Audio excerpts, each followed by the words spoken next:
Oke, sekarang kita masuk ke part 4 ya, mengenai aturan rantai fungsi dua variabel. Kita dulu udah belajar aturan rantai fungsi satu variabel. Nah, sekarang bagaimana kalau fungsi dua variabel? Saya ingin mengulas sedikit ya. Aturan rantai itu aturan rantai itu sebetulnya untuk menurunkan satu fungsi komposisi ya, terhadap satu fungsi komposisi terhadap satu variabel. Itu menggunakan aturan rantai. Atau begini, misalkan kita punya fungsi fx sama dengan w ini, itu adalah fungsi satu variabel x, dan si x nya itu adalah fungsi dari t atau gt, fungsi gt itu ya. Maka sebetulnya untuk dapat menurunkan w terhadap t yang ini, itu dapat digunakan aturan rantai. Aturan rantainya itu seperti ini.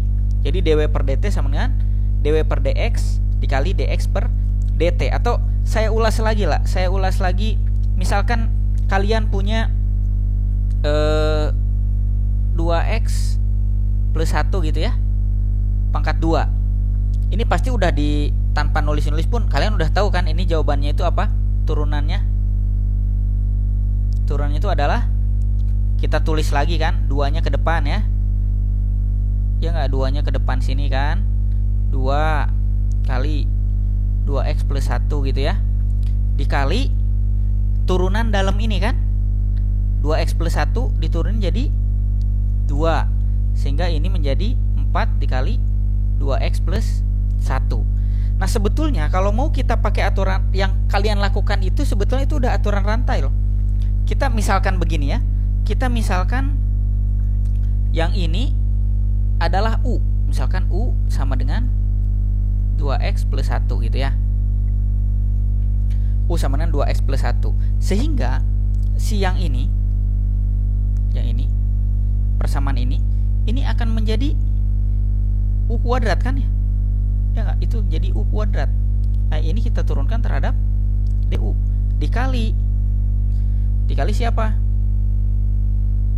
Kalau misalkan yang ini Y, misalkan persamaan ini Y ya, Y gitu ya, berarti si Y itu sama dengan U kuadrat, ya nggak? Berarti di sini yang ini adalah turunan Y terhadap U dikali turunan U terhadap X, sama aja.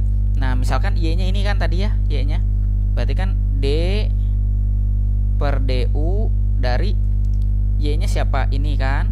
Nah, ininya udah diganti jadi U kuadrat dikali DU, berarti DU-nya siapa? Ini 2x plus 1 turunin terhadap X, sehingga U kuadrat turunin terhadap U 2U, 2x plus 1 diturunin terhadap X 2, U-nya diganti lagi dengan ini, berarti jadi 2 dikali 2x plus 1 dikali 2 sama dengan 4, 2x plus 1 sama ya dengan yang atas ini, dengan yang ini sama.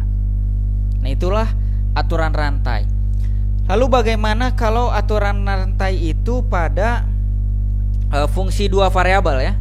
Kita punya definisi di sini.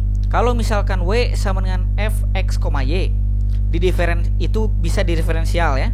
Dan x dan y-nya juga itu bisa didiferensial, yaitu di t. Maka si w yang ini itu adalah dw per dt sama dengan diferensial dari x.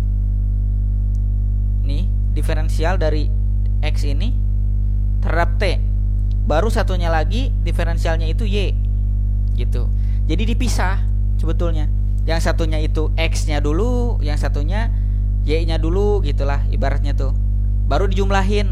Gitulah mudahnya itu ya. Coba kita langsung masuk ke contoh soal ya. Kalau kita punya persoalan begini, misalkan w sama dengan fx, y, dan itu adalah ini x kuadrat dikali y pangkat 3 dengan xt. Nah, xt nya itu adalah sin T. Aduh, kepanjangan ini garisinnya. Sin T X T-nya itu. Dan YT-nya itu adalah E sama dengan E pangkat min T. Kata dia, tentukan turunan dari W terhadap T ketika T-nya itu sama dengan pi per 2. Mudah ini ya. Coba kita buat. Berarti ini kan dW per dt gitu ya. Sama dengan apa? Turunan parsial dari fungsi f terhadap x dikali turunan ini x terhadap t ditambah gitu ya. Sekarang yang bagian y-nya nih terhadap y, dy per dt. Udah, sekarang tinggal masukin aja. Nah, sekarang ini nih. Fungsi f ini kita turunkan terhadap x. Kalau kita turunkan terhadap x, berarti siapa yang konstan? Yang konstan itu adalah siapa? Yang konstan itu adalah, kalau kita turunkan terhadap x, yang konstan itu adalah y-nya ya. Sehingga yang bagian ini kalau kita turunkan, fungsi itu kita turunkan terhadap x, berarti y-nya konstan kan? Berarti dia tetap, y pangkat 3-nya. Y pangkat 3-nya tetap. Konstan kan, langsung keluar aja. X kuadrat diturunin 2x. Dah turunnya itu. Jangan lupa dikali dx per dt. Ini belum nih. Ditambah. Sekarang fungsi f ini, fungsi f. Ini kan fungsi f nih. Turunin terhadap y. Berarti yang konstan siapa? X-nya. Berarti x-nya tetap langsung keluar kan? X-nya itu. X-nya ini nih. X kuadrat langsung keluar. Nah, sekarang tinggal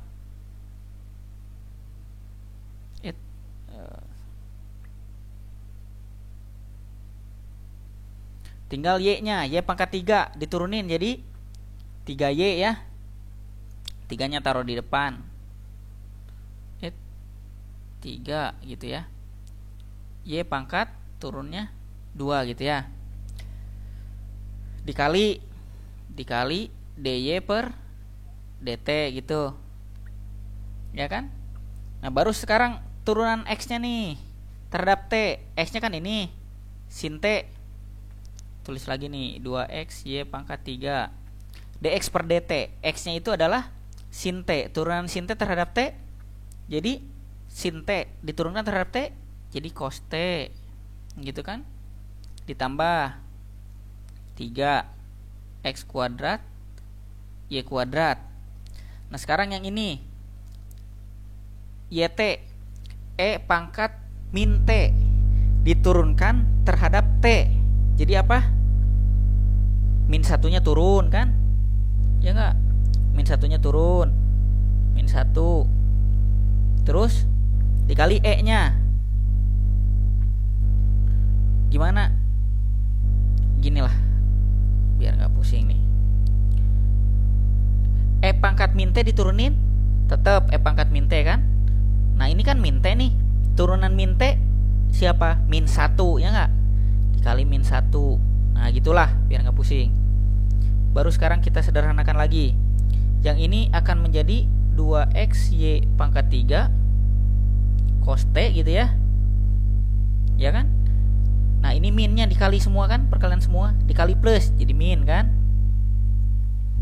3x kuadrat y kuadrat e pangkat min t gitu ya. Terus kita tahu nih t-nya itu pi per 2 nih. T-nya itu pi per 2 ya. T sama dengan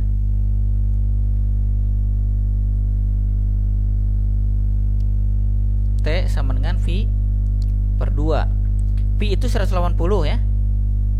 Bagi 2 jadi 90 kan. Nah, di sini berarti 2xy pangkat 3 dikali cos 90 ya enggak? Cos 90 itu apa? Cos 90 itu 0 ya enggak? Cos 90 itu 0. Cos 90 0 benar ya? Baru min 3x pangkat 2 y pangkat 2 e pangkat min 90. Atau pi per 2 aja yang ini ditulisnya ya, min pi per 2 gitu.